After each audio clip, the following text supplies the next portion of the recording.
Welcome back to TechCrumbs. Today we're going to show you how to set up Smart Do Not Disturb on the Xiaomi Mi Watch Lite. So what does that mean? It means that it will not disturb you while you're sleeping.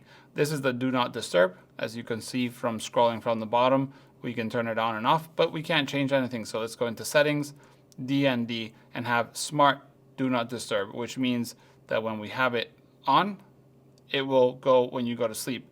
And if we turn it on, we can also choose the time we want it to start and end. So Smart DND means when your phone is going to sleep, this will also go to sleep and not disturb you. So that is how you set it up. Like I said, you can't do it from the quick menu. You have to go to Settings, DND, and turn on Smart DND, Do Not Disturb. So if you have any questions, let us know in the comments below. Thanks for watching. See you in the next one.